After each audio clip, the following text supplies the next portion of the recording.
The moment I stepped into the courtroom, the sharp scent of polished wood and cold air hit me like a physical wave. Every detail felt amplified: the echo of my shoes on the marble floor, the faint murmur of distant voices, the smell of old leather and ink lingering in the benches.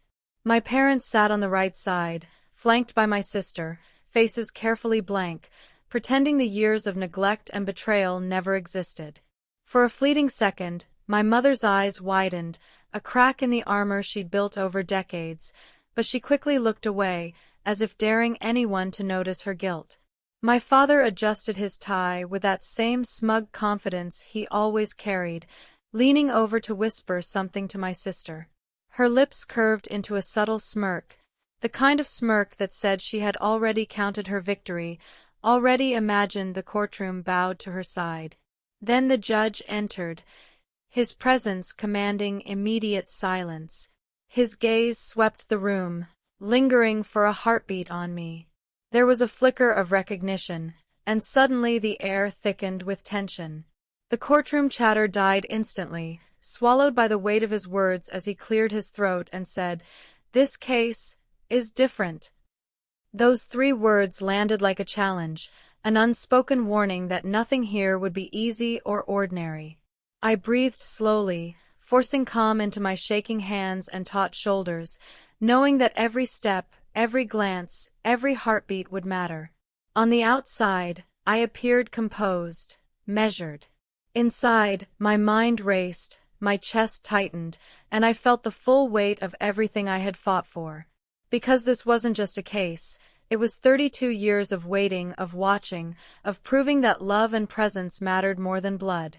Comment where you're watching from, I thought, because what happened next would shock everyone in this courtroom, and nothing would ever be the same. As early as I can remember, the world had already chosen a favorite. My sister floated through childhood as if she were untouchable, wrapped in every privilege our parents could muster, while I was left to fend for myself. Every school trip she wanted, every fancy dress or brand new pair of shoes, was granted immediately, while I learned early on to be hand-me-down, worn out, and fated by someone else's use. Tutors came to her for every academic struggle she faced, her questions answered with patience and expense. I, on the other hand, was told to figure things out, to work harder because we don't have to spend money on you, a phrase thrown casually, but sharper than any slap. Its weight sinks into my chest every time I hear it. The conversation at home completely ignored me. I was present but invisible, my ideas and triumphs dismissed, my voice unheard.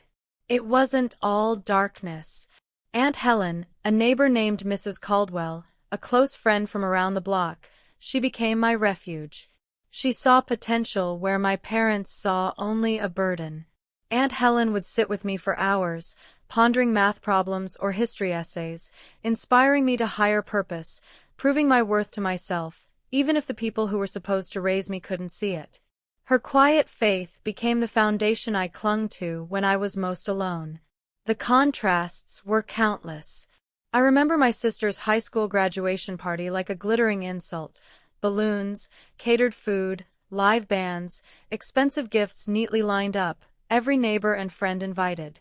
Meanwhile, my own academic achievements, perfect grades, awards, scholarships, were politely ignored, if at all. I begged for help with my SAT fees, sat at the kitchen table with my heart in my throat, only to be told that the money had already been spent elsewhere, that I would have to manage it myself. I swallowed the lump in my throat and nodded, soon learning that asking often ended in disappointment. When it came time for college, my sister received full support: tuition, dorm, laptop, books, everything a parent could provide to ensure her comfort. I received a list of part-time jobs, a ledger of responsibilities, and a curt, "We've already spent everything on your sister. You're on your own." I remember crying silently in my small room that night, the pain of rejection burning in my chest. I felt unwanted, unappreciated, but along with that pain, something stronger began to take root: determination. I began saving every penny I earned from shifts at the bookstore and tutoring young children. Each coin was a small rebellion, a small proof to myself that I could survive, that I could succeed without their support. Those years hardened me, shaping me into someone who understood that flexibility was not given, it was earned. Every rejection, every dismissal, every slight became fuel. While my sister's path was paved with privilege, mine was carved with perseverance. I learned to thrive on my own terms, to control only one thing: my effort, my choice, my future. Ignorance and favoritism were not just obstacles. They became invisible weights that increased my strength, a lesson in self-reliance that no amount of money or recognition could teach. By the time the college acceptance letters arrived, I was ready, not because anyone believed in me financially, but because I had come to believe in myself. My parents' denial of support had inadvertently given me something far more valuable than tuition, the belief that I could stand on my own, that my successes were truly mine. Every hand I had worn, every door left open, every whispered insult had taught me the same lesson: survival requires resilience, and success requires perseverance. I was no longer a passive participant in a story written by others. I had become the author of my own destiny. The day the college acceptance letter arrived, my hands shook. I had received a partial scholarship, enough to cover some of the tuition, but not enough to attend without assistance. I carried the envelope to my parents with cautious hope, practicing the words I would say, using polite, measured tones. I asked them one last time, carefully, almost in a whisper, if they could help me fill the void. They laughed. Not a soft laugh, but a sharp, cutting sound that tore at my chest. "We can't waste money on a degree you'll probably give up," my father said, adjusting his tie as if it were a crown he deserved. My mother's eyes widened, hiding their complexity behind a practiced smile. The words faltered, but the real betrayal came moments later, when I heard them talking to relatives in the living room, voices quiet but uncertain. They boasted with pride and conviction about how only our eldest daughter, Golden, was worthy of their investment, their sacrifices, their time. I had been a mere afterthought all these years, a placeholder until someone worthy came along. The weight of that realization crushed me, but then Aunt Helen's message came immediately after. Her words struck like lightning. It reminded me of something I had never fully understood. My parents claimed that the funds being raised for both daughters were, in fact, being spent entirely on my sister. My heart sank, then hardened. It wasn't ignorance. They had chosen to deceive me. They had built my life on neglect while presenting an aspect of justice. Then came the moment when I stumbled upon documents tucked away in a forgotten filing cabinet, papers that clearly stated that both daughters were equally entitled to education funds. Every shape, every line, screamed the truth. I had been robbed of my opportunity, my future was lost, my worth was denied. I sat there silently, hands shaking, heart pounding. But I knew something fundamental. Silence was no longer an option. I began taking screenshots, photographing documents, cataloging every transfer, every signature, every piece of evidence of their deception. This time, I would not plead or beg. This time, I would prepare. Every piece of paper, every number, every undeniable fact became a weapon, not of revenge but of justice. I would confront them with the truth they had tried so long to bury. And I would win. I confronted them calmly at first, choosing my words with a precision I had learned from years of arguing for myself in silent battles. I laid out the documents, the screenshots, the undeniable trail of transfers, and the agreements that proved I had been denied what was legally mine. My father scoffed, leaning back in his chair, pretending the papers were meaningless, as if my presence in the room were a nuisance. My mother shook her head slowly, eyes wide but hollow, mouthing apologies that tasted empty. Then my sister, with that same self-satisfied smirk, added, "If you were smarter, maybe they'd invest in you." Every word landed like a hammer blow, yet I stayed calm, measured. I turned, gathered my meager belongings, and left the house I had grown up in but never truly belonged to. I moved into a cramped shared room, peeling paint and the faint smell of dampness greeting me each night. I worked double shifts, retail by day, tutoring by night, juggling school, bills, and survival. Exhaustion became my constant companion, but I clung to the truth like a lifeline. Then, while re-examining the educational fund papers, I found the clause I had overlooked: equal distribution required by agreement. Misuse is a violation. My heart clenched, a mix of relief and fury. Every payment my parents had made, every excuse for diverting funds to my sister, now had a legal framework I could use. I started building a timeline: funds allocated, tuition paid, or not, my sister's lavish lifestyle versus my struggles. Every entry became a thread in the net I was weaving. I shared my findings with Aunt Helen, who shook her head. "You need an attorney, Haley. This isn't something you fight alone." Hesitant but determined, I made the call. The attorney's voice trembled between shock and disbelief as he read the documentation I sent. "They misused your entitlement. You have a case. You can win this." Meanwhile, my sister flaunted her victories online, posting about being the only educated child, while I silently compiled every email, every bank statement, every record of negligence. My parents grew arrogant, mocking my struggle when they heard whispers of my preparation. "Court? You?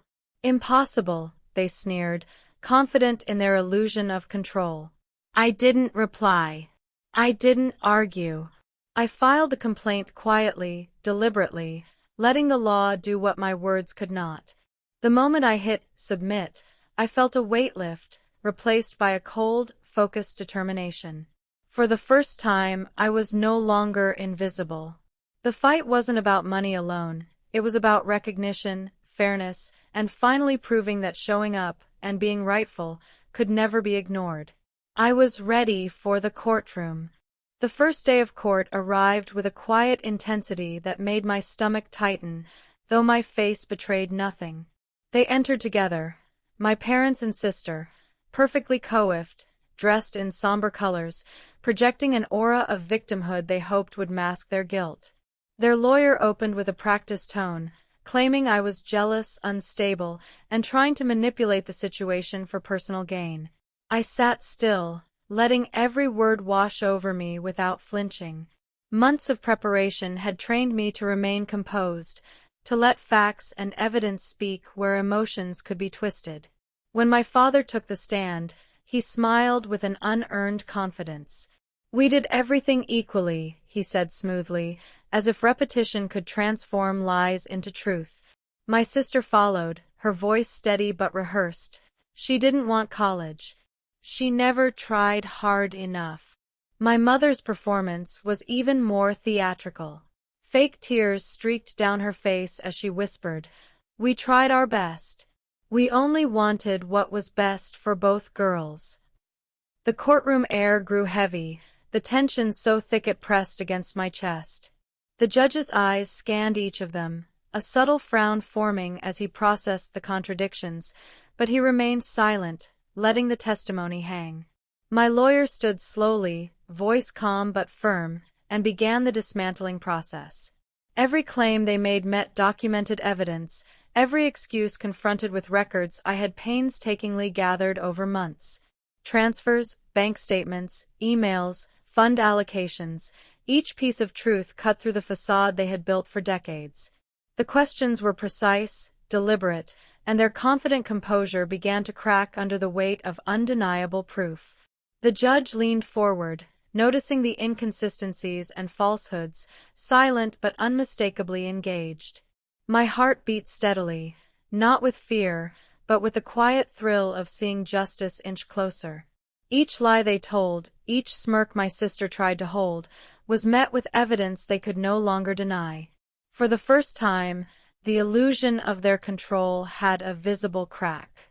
By the end of that day, the courtroom had transformed from a stage for deception into a place where truth demanded attention. My calm, prepared presence contrasted sharply with their unraveling stories.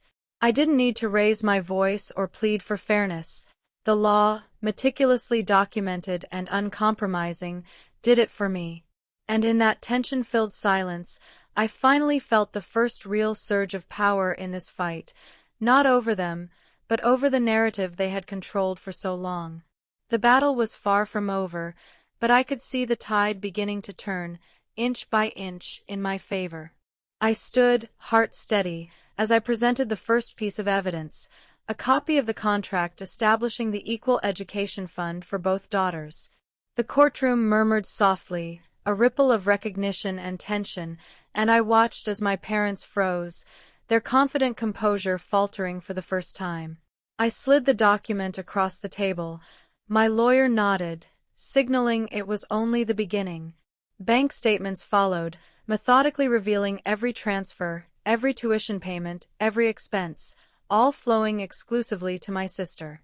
The numbers were undeniable, cold, and precise. I watched my sister's face pale as she realized the weight of the evidence against her. My parents began contradicting each other, their voices rising in panic, attempts to salvage their story collapsing under scrutiny. The attorney's questions were surgical, pointing directly to the luxurious dorm rooms, international school trips, high-end laptop purchases, everything funded by money that should have been mine as well. Each question landed like a hammer, and the courtroom fell into an uneasy silence. The judge's eyes swept over their reactions, noting the sweat, the stammering, the helpless attempts to spin their lies. Then, a new layer emerged. Social media screenshots showed my sister mocking my future, bragging to her friends that she alone deserved the investment and ridiculing my ambitions. The courtroom shifted in real time, the air thick with disbelief, judgment, and the weight of undeniable truth. My sister's facade cracked, and in a moment of raw honesty she blurted, "I deserved it more." The judge raised an eyebrow, the room hanging on his words. "On what basis?" he asked sharply. My parents attempted to speak over him, to regain control, but the judge's authority was absolute, his gavel-like silence shutting down every interruption. In that charged room, the layers of deception peeled away, revealing the reality that had been hidden for years. No smoke screens, no rehearsed tears, no arrogance could mask the truth. It was clear to everyone. The evidence, methodical and precise, spoke louder than their lies. The battle had turned, the scale of justice tilting decisively. I felt a calm satisfaction, the kind that comes from seeing patience, preparation, and truth converge. The fight was no longer about speculation or opinion, it was about what the records proved beyond any doubt. For the first time, I sensed the courtroom acknowledging what I had known all along. The truth was finally visible, undeniable, and entirely in my favor. I rose from my seat, taking a deep breath, feeling the courtroom press in around me. My voice trembled slightly at first, but I steadied it, letting the words find their path. I spoke of years spent invisible in my own home, of birthdays passed without acknowledgement, of accomplishments dismissed with a shrug or a casual, "That's nice."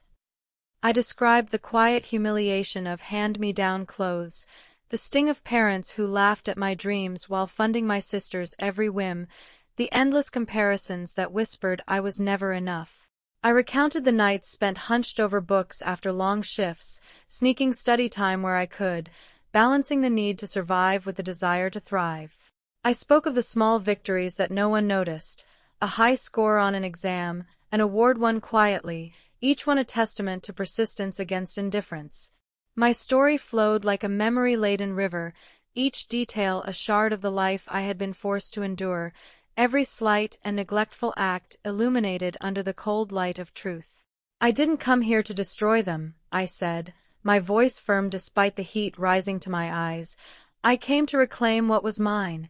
The opportunities, the support, the recognition that were promised and denied. I came to stand for the years of patience, the nights of study, the sacrifices that no one cared to see." I paused, letting the weight of my words sink into the room. The silence was profound. Even the murmurs of the gallery had vanished. The judge leaned forward slightly, his expression softening, empathy quietly emerging behind the professional mask. The balance of authority and humanity held in that room, and for a moment I felt the acknowledgement I had craved for decades. I spoke not out of anger alone, but from the depth of a life shaped by absence, resilience, and the determination to claim what was rightfully mine. I spoke for the quiet truth that had waited too long to be heard, and for the first time, it was not just mine. It belonged to everyone who had ever been overlooked, underestimated, or denied justice. The courtroom held its breath as the judge's gavel hovered in the tense silence. Every eye was on him, yet he seemed almost deliberate in his pause, letting the weight of the moment settle on everyone present. Then, finally, his voice cut through the air. "You were wrong. She was right." The words landed like thunder, reverberating in the wooden beams, in the polished floors, and deep inside the hearts of those who had watched, waited, and suffered in silence. The verdict was precise and uncompromising. My parents were ordered to reimburse every penny of the education fund that had been denied to me, along with compensation for the emotional toll they had inflicted over the years. The legal victory was not merely financial. It was recognition, validation, and accountability wrapped into one undeniable truth. My sister's carefully curated facade of superiority crumbled in that instant, her smirk replaced by shock and embarrassment. My parents sat frozen, their arrogance evaporated under the clarity of justice, the weight of their choices laid bare for all to see. Court reporters whispered rapidly, fingers flying across keyboards, capturing every line, every moment, every reaction. The ruling would not stay confined within these walls. It would ripple outward, viral in its vindication, a story of patience rewarded and truth prevailing. I exhaled slowly, a breath I had been holding for decades without realizing it. For the first time, I allowed myself the quiet triumph of a life struggle finally acknowledged. There was no gloating in my chest, only relief, the satisfaction of integrity upheld, and a sense that justice, deliberate, measured, and inevitable, had finally arrived. This was more than a courtroom victory.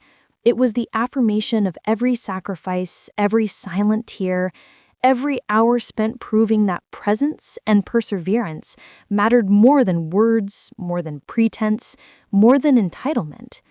I was free now, not just financially, but emotionally, spiritually, finally claiming the life and respect that had been mine all along. I walked to the park bench where I used to study alone, long before the world ever noticed me. The same bench, weathered wood worn smooth by years of waiting, of hoping, of silently proving myself. I sat down and let the sun warm my face, letting memories come unbidden.